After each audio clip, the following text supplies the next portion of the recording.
bon salaire. Partie 10. Paix, grâce et miséricorde de Dieu sur vous, au nom de Jésus-Christ. Très chers compatriotes, vous allez certainement vous rendre compte que la dernière fois, la partie 9, il y a eu coupure brusque. Je crois que nous avons un petit problème avec les téléphones qui s'avère être vraiment saturé. Paix de Dieu sur vous au nom de Jésus-Christ. Ecclésiaste chapitre 4, le verset, nous commençons la lecture au 9e verset. Deux valent mieux qu'un, parce qu'ils retirent un bon salaire de leur travail. Car s'ils tombent, leur élève son compagnon.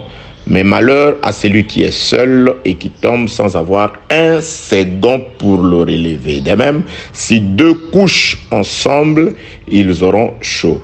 Mais celui qui est seul, comment aura-t-il chaud? Je m'excuse. Si quelqu'un est plus fort qu'un seul, les deux peuvent lui résister. Et la corde à 3 fils ne seront pas facilement. Nous sommes dans la poursuite de ce que nous avons commencé depuis le début sur l'avantage d'être à deux. Parce que vous avez, disent les Écritures, un bon salaire. Nous avons commencé la fois passée à exploiter le récit, ce qui est écrit, les récits, c'est selon ce qui est écrit dans le second livre de Rois, chapitre 4e, le verset, attendez, laissez-moi trouver les versets. Nous avons commencé la lecture au 28e verset. N'oubliez pas, un bon salaire, c'est le thème de notre enseignement à caractère exhortatif. Les avantages, la Bible déclare, c'est bon salaire, on l'a lorsqu'on est à deux. Celui qui est seul est malheureux. Malheur à celui qui est seul. 2 Rois chapitre 4, la lecture, nous la commençons au 28e verset. Alors elle dit, non, nous commençons au 18e verset. L'enfant grandit et un jour qu'il était allé trouver son père vers les moissonneurs, il dit à son père, ma tête. Le père dit à son serviteur, porte-les à sa mère. Le serviteur l'emporta et l'amena à sa mère, et l'enfant resta sur les genoux de sa mère jusqu'à midi, puis l'enfant mourut. Je crois que dans la 9e partie, nous avons plus parlé sur cet enfant dont la mort a atteint tout le corps à partir de la tête. Il se plaint de la tête et des maux de tête, s'en est suivi la mort, c'est-à-dire l'arrêt total de tout dans le corps. Que la paix du Seigneur soit avec vous au nom de Jésus. Que Dieu vous bénisse, très chers concitoyens célestes. Que la lumière du Saint-Esprit, que cette parole que vous écoutez puisse réagir telle qu'elle a toujours réagi. Par elle, toute chose existe, c'est-à-dire que cette parole crée en vous tout ce qui manque au nom de Jésus. Que cette parole vous relève, que cette parole vous éclaire, de manière à ce que tout ce qui est des ténèbres puisse tomber et manquer d'influence sur vous au nom de Jésus. Soyez relevés, soyez fortifiés et soyez bénis au nom de Jésus-Christ. La parole est une lampe, cette lampe doit éclairer partout où vous êtes, dans le nom de Jésus-Christ. La parole est une lumière, cette lumière doit illuminer votre vie, au nom de Jésus-Christ de Nazareth. Verset 28, 2 Rois chapitre 4. Alors elle dit, ai-je demandé un fils à mon Seigneur? N'ai-je pas dit, ne me trompe pas? Élisée dit à Géasi, saint terrain, prends mon bâton dans ta main et pars. Si tu rencontres quelqu'un, ne le salue pas. Et si quelqu'un te salue, ne lui réponds pas. Tu mettras mon bâton sur le visage de l'enfant. La mère de l'enfant dit, Éternel est vivant. L'Éternel est vivant. Et ton homme est vivant, je ne te quitterai point. Il se leva et l'a suivi. Géasi les avait dévancés. Il avait mis les bâtons sur le visage de l'enfant, mais il n'y voit ni signe d'attention. Il s'en retourna à la rencontre d'Élisée et lui rapporta la chose en disant, l'enfant ne s'est pas réveillé. Hey. Lorsque Élisée arriva dans la maison, voici l'enfant était mort couché sur son lit. Élisée entra et ferma la porte sur eux deux. Et il pria l'Éternel. Il monta et se coucha sur l'enfant. Il mit sa bouche sur sa bouche, ses yeux sur ses yeux, ses mains sur ses mains, et il s'étendit sur lui. Et la chair de l'enfant se réchauffa. Élisée s'éloigna ça et là par la maison, puis remonta et s'étendit sur l'enfant, et l'enfant éternua 7 fois, et il ouvrit les yeux. Élisée appela Géasi et dit, appelle cette Tsunamite. Géasi l'appela, et elle vint vers Élisée qui dit, prends ton fils. Et elle se jeta à ses pieds et se prosterna contre terre, et elle prit son fils et sortit. Deux valent mieux qu'un. L'enfant, nous l'avons déjà dit dans le 9e audio, qui souffre de la tête, nous avons dit, c'est par la tête que la mort est en train et a atteint tous les corps. C'est-à-dire, si l'humanité entière s'est retrouvée sujet à la mort, c'est parce que la tête de l'humanité, la tête des hommes quant à la chair, s'est retrouvée malade. La maladie est entrée par la tête, ainsi tout le corps s'est retrouvé malade. Le frère Paul confirme que c'est par la désobéissance d'un seul que nous avons tous été renfermés dans la désobéissance. La mort nous a atteints par la désobéissance d'un seul, par la désobéissance de celui qui est la tête de la création, celui qui est le premier sang, le seul sang duquel nous sommes tous sortis. Tous les hommes qui existent sur la terre étant sortis d'un seul homme, étant issus d'un seul sang, le sang d'Adam étant souillé, nous avons tous participé à la mort d'Adam. Nous avons tous été participants à la mort. Pourquoi? Parce que la tête est tombée malade. C'est pourquoi cet enfant, naturellement, il se plaint plutôt de la tête. Par la tête, la mort a atteint tout le corps. Et lorsque le corps tout entier est mort par la maladie de la tête, paix de Dieu sur vous, au nom de Jésus-Christ. Là, je parle du récit de 2 Rois, chapitre 4.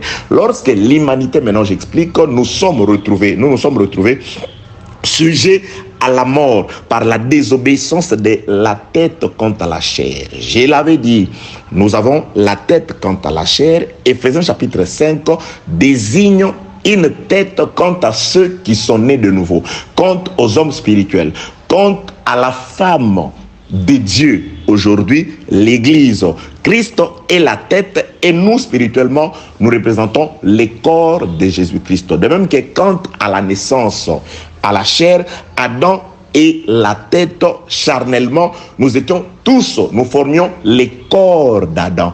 Je l'avais dit, de même que la mort est entrée par la tête, la vie est aussi venue par la tête. Adam, la tête de ceux qui sont morts quant à la chair.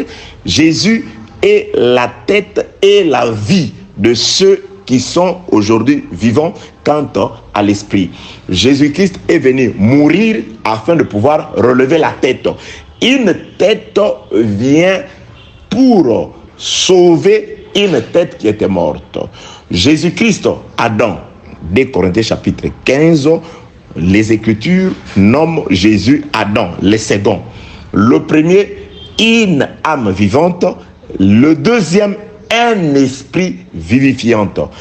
Du premier Adam, une âme vivante par laquelle la mort est entrée. Et Jésus-Christ, comme l'esprit vivifiant, la rosée vivifiante, il est venu nous vivifier en s'attaquant à la tête, là où la mort est entrée, c'est-à-dire à Adam. C'est Adam qui vient ressusciter Adam. C'est Adam qui vient sauver Adam. Paix de Dieu sur vous, au nom de Jésus-Christ. Très chers compatriotes, donc cet enfant, je l'ai expliqué, il parle aujourd'hui. Dans cet enfant, selon que le frère Paul dit, ces choses ont été écrites pour notre instruction. Il y a de l'instruction dans ces choses-là. Et le frère Paul dit aux Corinthiens, aux Romains, que nous puissions, de manière à ce que nous puissions tirer l'espérance. Il y a de l'espérance dans ce qui est écrit. Si vous lisez quelque chose et que cette écriture où on vous explique la parole, on vous explique l'essence de la parole et que cela ne vous apporte pas l'espérance, cette parole n'est pas bien expliquée. Bien aimé, la parole de Dieu doit rassurer le peuple. La parole de Dieu doit fortifier le peuple. La parole de Dieu, c'est la consolation, comme dit Siméon. Cet enfant, c'est la consolation. Nous avons été affligés. La parole vient nous consoler. La parole vient nous donner l'espérance que le monde ne nous a pas donnée.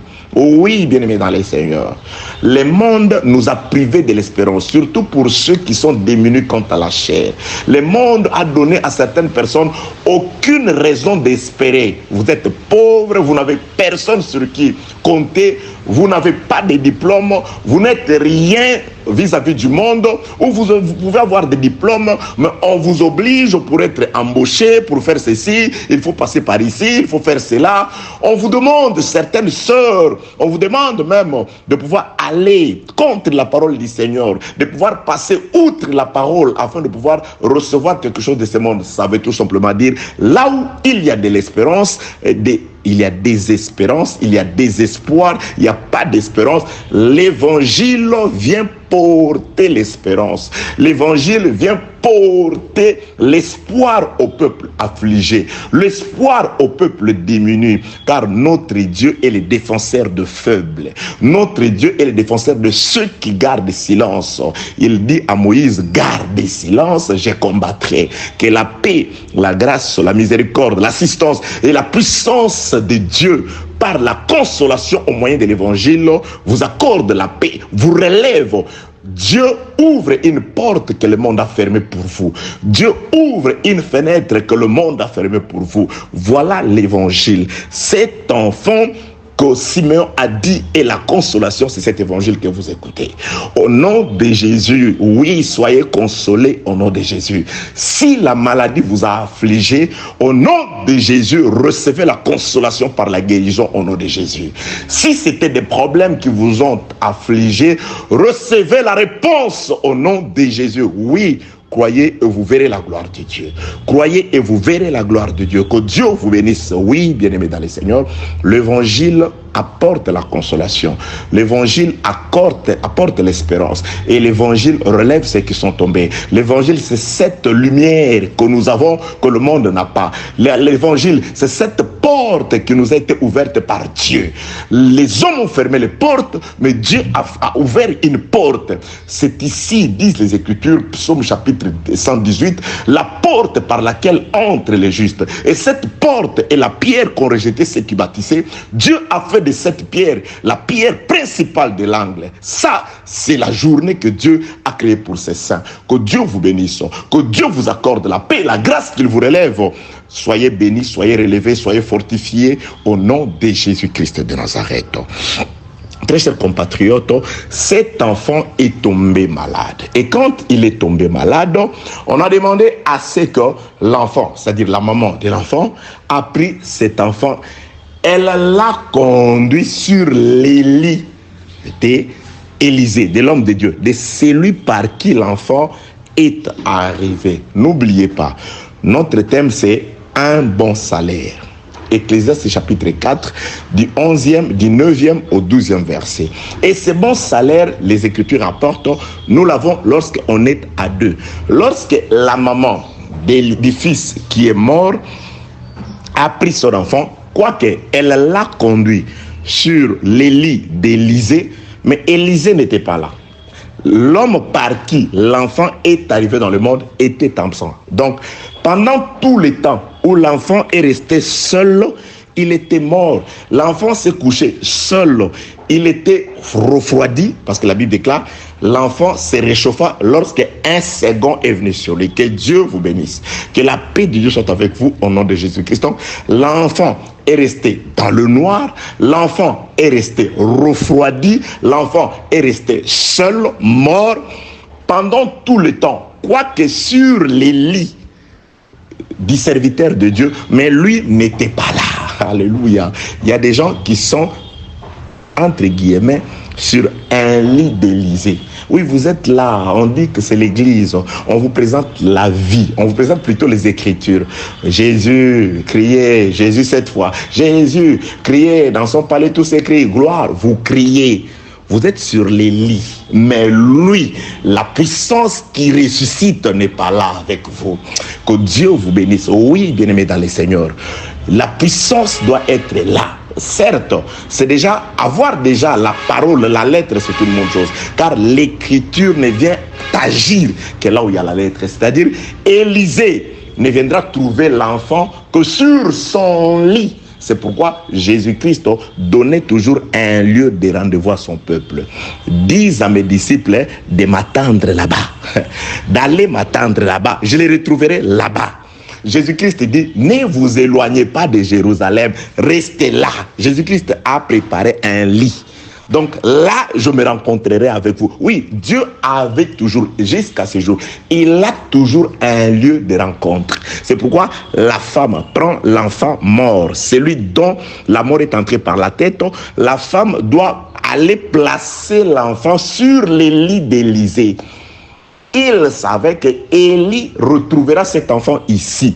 Jésus-Christ dit à ses disciples, avant l'avènement du Saint-Esprit, le Saint-Esprit doit vous retrouver à Jérusalem. Ne vous éloignez pas des Écritures. Restez dans l'obéissance de la parole. Restez dans la crainte de Dieu. La puissance de Dieu vous trouvera là-bas. Alléluia. Restez à l'écoute de cet évangile. La puissance de la résurrection vous trouvera là-bas. Oui, bien-aimés dans le Seigneur. 2 Rois, chapitre 4. Et elle a pris l'enfant, verset 20. Il dit à son père, le serviteur, verset 20, le serviteur l'emporta et l'amena à sa mère. L'enfant resta sur les genoux de sa mère jusqu'à midi, puis il mourut. Elle monta les coucher sur les lits de l'homme de Dieu, ferma la porte sur lui et sortit. Bien aimé, ça c'est très important. Vous voulez qu'il vous visite, soyez là-bas. Dieu a donné cet ordre à Israël. Offrez vos sacrifices de manière à ce qu'ils soient reçus. C'est-à-dire, quand vous allez offrir, c'est une bonne chose. Mais faites de manière que votre sacrifice soit accepté plutôt. Offrez vos sacrifices de manière à ce qu'elles soient acceptées. Oui, bien-aimés dans le Seigneur, il y a des gens qui offrent des sacrifices. Offrir, c'est une bonne chose. Mais les sacrifices, quand vous l'offrez, faites que les sacrifices soient acceptés. Faites que les sacrifices soient acceptés, agréés par Dieu. Et c'est là comment? En respectant les normes qui accompagnaient les sacrifices. Dieu avait dit, voici tel sacrifice pour tel type d'action ou de péché. Les sacrifices doivent correspondre à la volonté de Dieu. Vous avez péché, le sacrifice de culpabilité, allez dans la loi. Quel est le sacrifice que je dois offrir? Ce n'est pas parce que vous êtes riche que vous amenez 100 bœufs pour le sacrifice de culpabilité. Non. Regardez, consultez. Vous avez un enfant, vous voulez le présenter à l'Éternel. Voici les sacrifices qui doivent accompagner. Dieu a donné l'intelligence au sacrifice. Et vous voulez offrir, n'offrez pas devant votre porte. Cherchez les lits d'Élysée. Cherchez les lieux où Dieu a mis son nom. Allez avec votre sacrifice là-bas. Et vous arrivez à ces lieux-là, sur la tribu de Juda. À la tribu de Juda, vous devez chercher celui à qui Dieu a dit, vous remettrez les sacrifices entre ses mains. Vous ne ferez pas vous-même. Que la paix de notre Seigneur soit avec vous. Nous sommes dans les bons salaires. Lorsqu'ils sont à deux, ils reçoivent un bon salaire. Celui qui est seul, malheur à lui. L'enfant est sur les lits. Donc nous comprenons que les bons salaires, la Bible déclare, si les deux couchent ensemble, ils auront chaud. Or, quand l'enfant est seul, il a froid. Il est refroidi comme un cadavre, refroidi. Le pull ne bouge plus. Le pile ne bat plus. Le corps ne bat plus. il est devenu inerte. C'était mort par la maladie de la tête. Donc, on doit venir les secourir. Que la paix du Seigneur soit avec vous. Mais l'homme de Dieu, celui par qui l'enfant est venu au monde, doit retrouver l'enfant où? Sur son lit. C'est pourquoi Jésus-Christ donnait une adresse. Les lits de Jésus, bien-aimé, c'est la verdure. Oui, ça, c'est la Sulamite qui le dit. Notre lit, c'est la verdure. Le lieu de rencontre entre l'homme et la femme, c'est la verdure. C'est là où il y a les herbes. Il y a les herbes vertes. Il y a la nourriture. Là où il y a la nourriture. Là où il y a les herbes. Vous devez vous retrouver d'abord là-bas. J'ai dit, vous avez besoin de miracles. D'abord, restez dans la parole. Les miracles, vous trouverez dans la parole.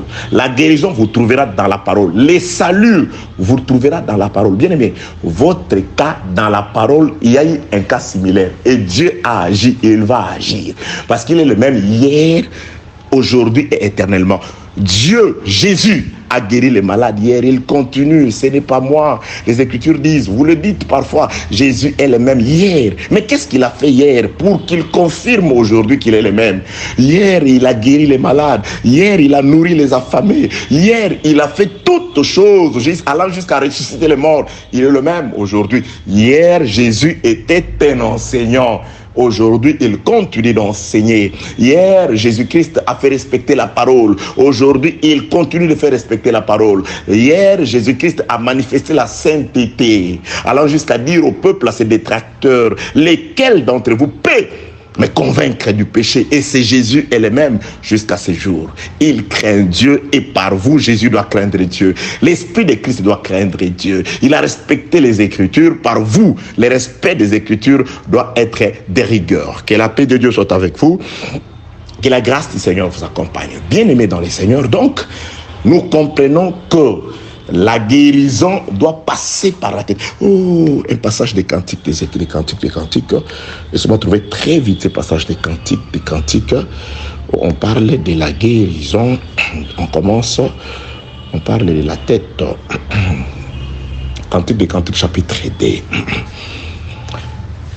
Cantique des cantiques, chapitre 2, le verset 6e. Que sa main gauche soit sous ma tête et que sa droite m'embrasse. Là, c'est les souhaits de la femme, de l'ami de l'homme, de Salomon qui dit que sa main gauche, il dit d'abord, verset 4, Cantique de Cantique 2, 4, il m'a fait entrer dans la maison du vin. Et la bannière qu'il déploie sur moi, c'est l'amour. Soutenez-moi avec des gâteaux de raisin. Fortifiez-moi avec des pommes, car je suis malade d'amour. Que sa main gauche soit sous ma tête et que sa droite m'embrasse.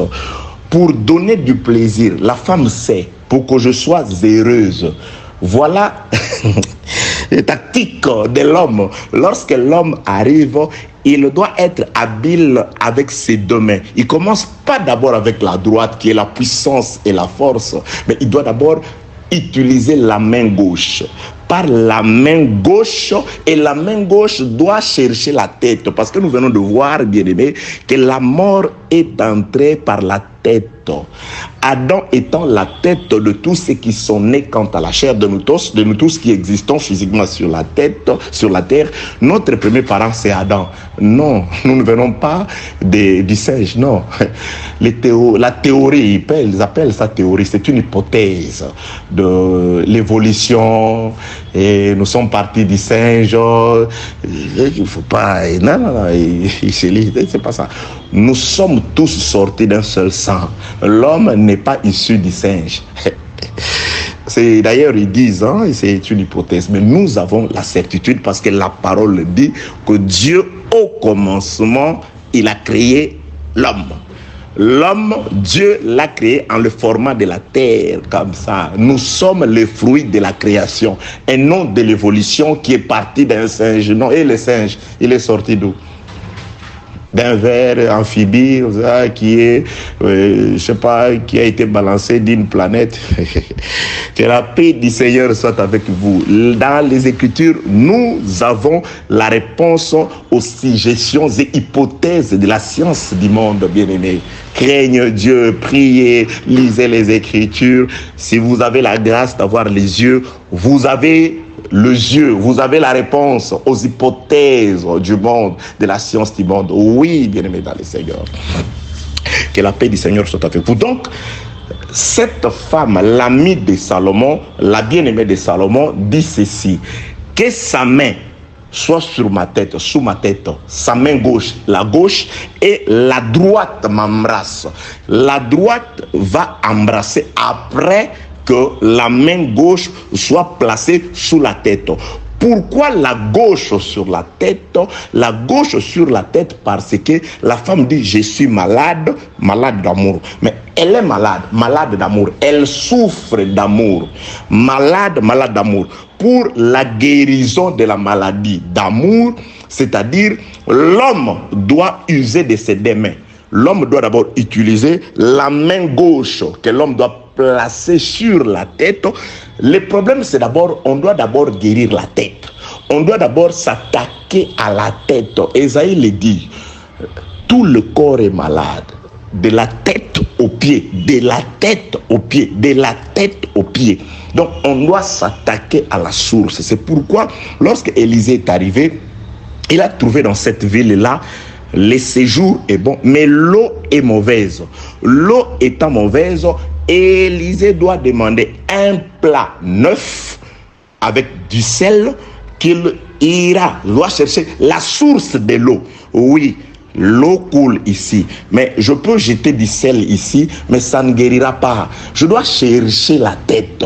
C'est pourquoi, avant que la main gauche puisse être placée sur la tête, c'est-à-dire Dieu dans la faiblesse appelé Jésus, car Jésus, c'est Dieu qui vient dans la faiblesse afin de pouvoir sauver la tête. J'ai dit la tête, c'est Adam. Afin de pouvoir chercher la source, le plat neuf qui contient du sel, Jésus, qui pouvait dire lequel d'entre vous peut me convaincre du péché. Celui sur qui le témoignage est rendu, qu'il ne s'est point trouvé de fraude sur ses lèvres. Il n'a pas péché. Voilà le véritable plat neuf qui est venu avec le sel. Les Écritures disent, le seul, c'est le signe de l'alliance. Il est venu avec une alliance nouvelle. L'arc-en-ciel qui doit dire que Dieu ne détruira plus la miséricorde, la grâce, après que Dieu ait goûté le sacrifice comme du temps de Noé, après avoir reniflé le goût, comment l'odeur du sacrifice. Il dit, je ne tuerai plus. Il a mis l'arc-en-ciel. Et Jésus, c'est celui-là qui est venu. La femme dit de Salomon, la main gauche sur la tête, c'est-à-dire Dieu dans la faiblesse. La main gauche, c'est Dieu qui vient dans la faiblesse afin de pouvoir soutenir la tête, afin de pouvoir guérir la tête, restaurer la tête. Adam doit mourir pour ressusciter Adam. C'est pourquoi le plat neuf avec du sel, on doit chercher la source. Que la paix de Dieu soit avec vous au nom de Jésus-Christ. Et quand l'œuvre de la croix, qui est la main gauche sur la tête, qui est Dieu dans la faiblesse, qui doit mourir afin de pouvoir restaurer la tête, c'est alors que la droite va embrasser la femme.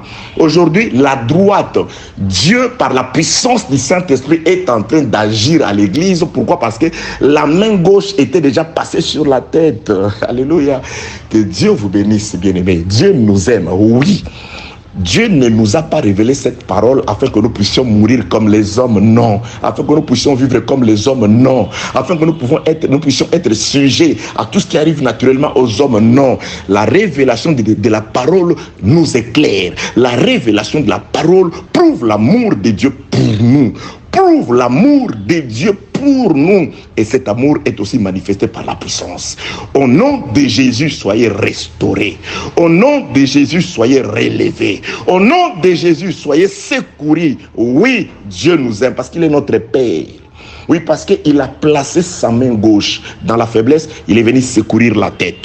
Dans la faiblesse, il est venu relever la tête. Afin qu'aujourd'hui, sa droite puisse agir. Bien aimé, la droite de Dieu est en train de nous embrasser, de nous manifester les signes d'amour de Dieu. Et les signes d'amour de Dieu, c'est l'enseignement. Les signes d'amour de Dieu, c'est l'exaucement à nos prières. Les signes d'amour de Dieu, c'est l'assistance aussi à nos besoins, car un bon mari aime sa femme aussi par des dons. C'est pourquoi Dieu nous a donné des dons spirituels comme matériels, bien-aimés. Oui, le pèlerin doit avoir le pain, doit avoir de l'eau, doit être secouru face à Malek, sûr dans les déserts. Ça, c'est le signe d'amour de Dieu, bien-aimé dans le Seigneur. Donc, voilà, cet enfant dont la maladie commence par la tête, qui doit être placé sur les lits du serviteur de Dieu, afin que l'homme de Dieu vienne, qu'il soit seul à deux. Parce que lorsque l'homme de Dieu entre dans la chambre qui a été préparée pour lui, sur les lits qui est le sien, l'homme de Dieu doit faire sortir tout le monde. Alléluia. Je reviendrai la fois prochaine au fait qu'ils ne doivent rester que deux.